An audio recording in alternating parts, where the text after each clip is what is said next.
Hello, time for a vlog. Haven't done one for a while.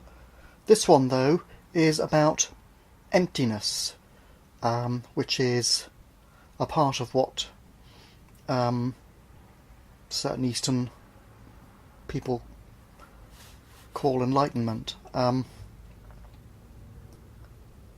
the reason is because of what happened today, because I've not really got the idea of emptiness before, but today it happened and it made some sense because it happened. So, what happened basically? I was walking down the road and ruminating as usual, as one does. The mind trundles on, thinking garbage, well, trying to help me solve mind-identified problems. I was thinking about the past, I was thinking about the future, like how I've got to go to work for another 5 years and a bit before I can retire. And then when I retire, how will I live? And you know, and oh, in the past, my divorce and stuff like that, and kind of the normal sort of run-of-the-mill inventing problems or making problems out of situations and trying to resolve them, impossibly, of course, because they're not resolvable. Things in the past have already happened, things in the future might never happen anyway, and they're not that tough to deal with even when they do, usually. So the mind is there trying to help in an annoying way, and it causes kind of down in the dumps feelings, which I was starting to feel. And normally when I notice my thoughts are kind of depressing my mood, I think, oh, okay, I don't need to think this rubbish anyway, and I dismiss. But they were being persistent, kept coming back, which happens a lot, of course. And I dismiss again and dismiss again. And then I thought, well, who is it that's having these feelings? Because the thoughts are bringing up feeling of a certain amount of depressed down in the dumpsness because of all these made up problems. So I thought, who is it that's having these feelings? And I looked internally, and there was nobody there. There's just the awareness and the feeling. And that's emptiness, when the person is not there. And perhaps because I'd observed the feelings properly, they kind of evaporated over the next few minutes. Not instantly or anything like that, but it's just kind of flitting away. So what do I mean by no person feeling it? I'm looking down at my notes, by the way, because I usually make notes just to make sure I get all the points in that I've thought of.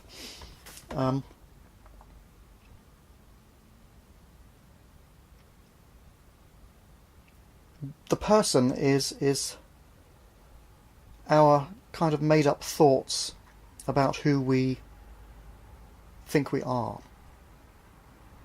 So when Martin is here, I can, from the awareness side, I can see, or if you like, apprehend the feeling of being Martin.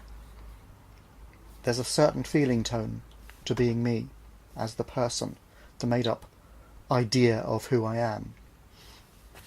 That what they call the ego, the verbal mind, and that lot kind of think that I am and that I should be and how I should behave and all the rest.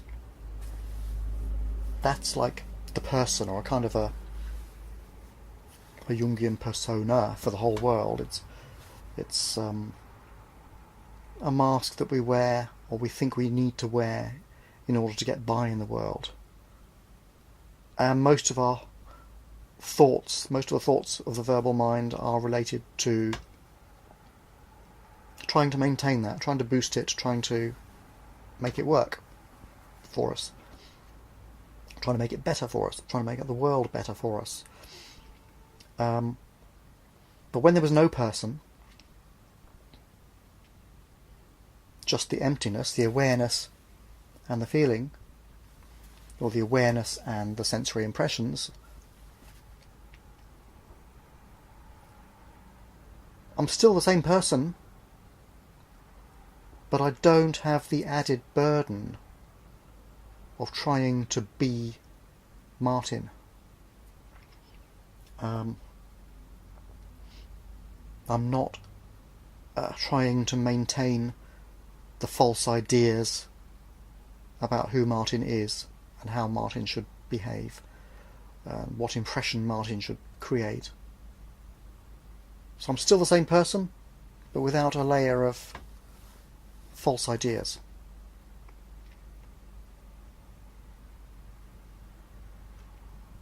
I don't know if that's clear, because people, gurus and whatnot, have spoken about emptiness in the past, and it hasn't made any sense to me in the past.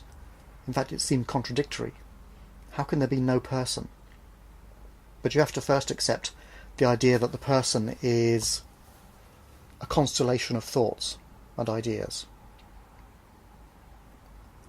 So if the brain is eventually reprogrammed so that it doesn't need this constellation of thoughts and ideas about who you are, then paradoxically you just are, but without those ideas.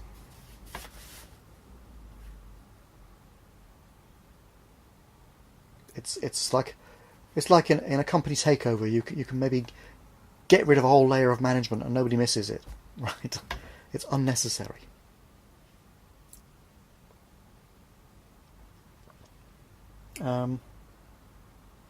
So yeah, and that was it. So I think as an exercise in future, and when it's needed, because I think Martin keeps coming back all the time. Obviously, old habits die hard, and sometimes, as I say, I can, as I put it earlier, apprehend the feeling of being Martin. There's a certain tone about it. I can now kind of see me as a separate thing from the real me, the rest of me, if you like. There's the body-mind awareness mechanism, and in the mind bit there are ideas about Martin which are not really needed. Especially as an adult, I know how to get on in the world. I know how to behave without thinking about it, frankly. Certainly without thinking about it in a verbally drawn out way.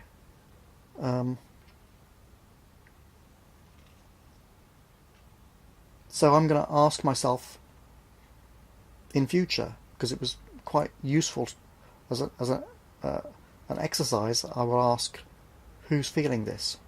Who's seeing this? Who's thinking this? And look, and I guess sometimes there'll be the feeling tone of being Martin, and sometimes there won't. There'll be emptiness when I look. And I think this is part of the process of programming the brain to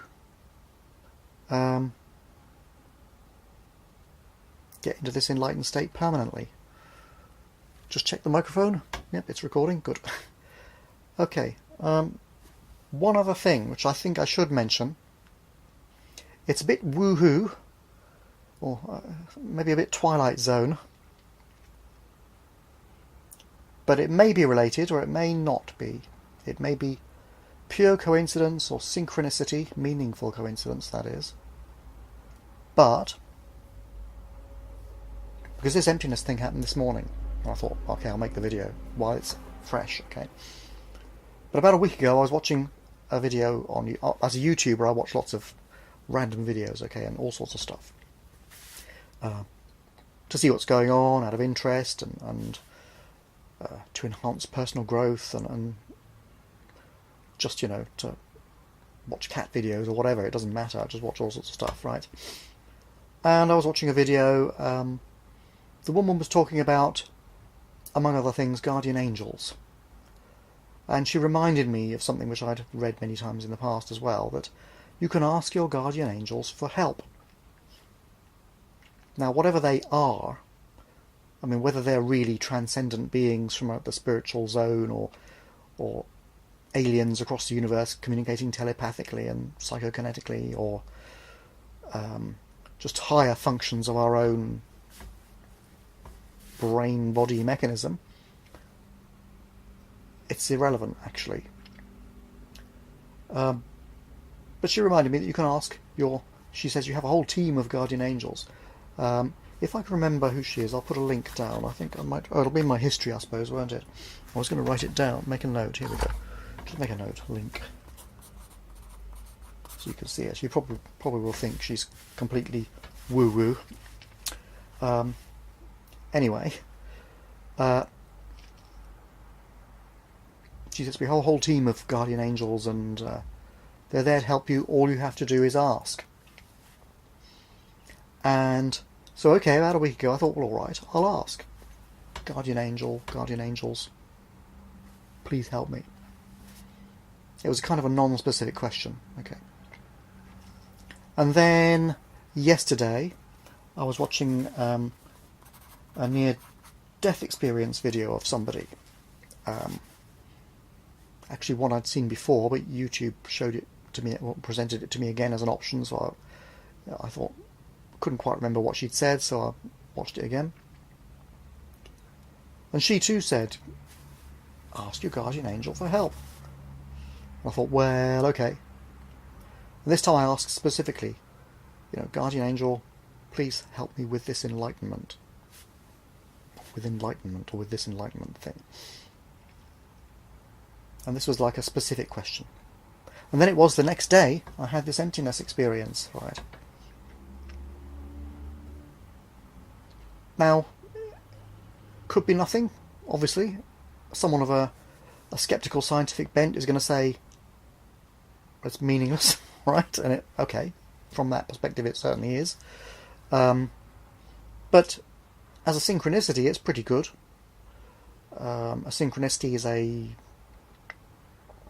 meaningful coincidence. It appears to be a coincidence, and yet it means something, right? It's significant, strangely.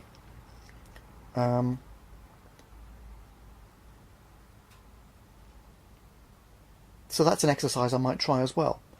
I mean, it doesn't matter whether they're real angels as such, or whether it's some higher brain function. It just seems very strange to me that one can exercise a higher brain function simply by asking it. Well, that's completely weird, right? If that's so.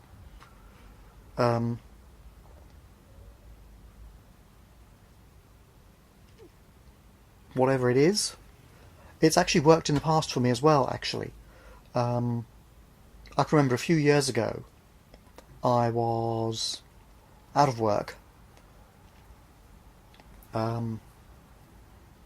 Computer company I'd been working for ran out of money and had to get rid of staff, and I was on the dole for a while, and I thought, I'd been out of work for, I don't know, a few weeks. I'm getting a bit fed up with it because I needed the money, right? But I knew from experience it was a waste of time asking guardian angels for money, because they don't do money, as far as I can tell. Nothing trivial is going to be looked at, as far as I can make out. No matter how important it seems to you and me. They go for spiritual things, or things which are going to help the world or help you in your progress, or even going to teach you lessons or something like that. So it may not always be the greatest happy thing in the world that they help you with. But anyway, I thought, okay, well, guardian angel, please help me find a job. And a day or two later, it wasn't long, it might even have been the same evening, I went out for a walk, as is my habit, to get some exercise and stuff. And I walked in a place I didn't normally go. At the time I was living in Cricklewood, and I walked up to Hendon in North London. And I passed a computer shop. I looked in, I saw the staff there, and I just knew that I had to hand in my CV there. There wasn't a sign on the window or anything, as far as I can remember, but I just knew I would get a job there. So I went home, got my CV together, went back to the shop, handed it in, and sure enough, they needed somebody, a manager for the shop, in fact. So I got that job. For a year or so I worked there. Strange. And in fact, when I left there, I'd also asked the guardian angel to find me something, interesting, because that job was it worked, but it was, there was nothing to do there. The shop, it was hopeless.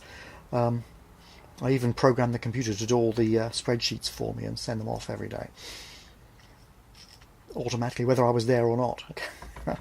It was so dull. Anyway, it was good for money. It got me some income. I said they don't do money. They didn't. They got me a job, which is not quite the same thing. So yeah, it does seem to kind of work sometimes, whatever it is. And there are other phenomena which are similar to this, like there's lots of miracles, which especially the Catholic religion has. I might talk about this in another video. There's also UFOs, some of which are counted as miracles.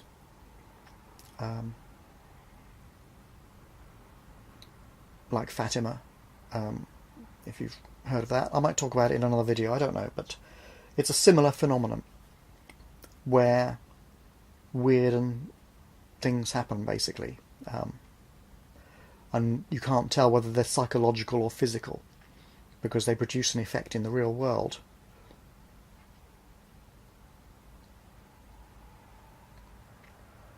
Although my guardian angels in these two cases didn't, except through me doing something.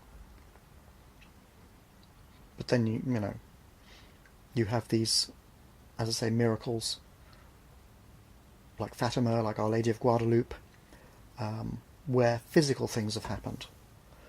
And UFO sightings, where from anyone who looks at it from a psychological perspective can see there's something psychological about this, and yet at the same time physical things happen, radar traces and so on, depressions in the field, and things like that. So yeah, maybe I'll have a ponder about that and do a video, I don't know. But anyway, that's it for Emptiness.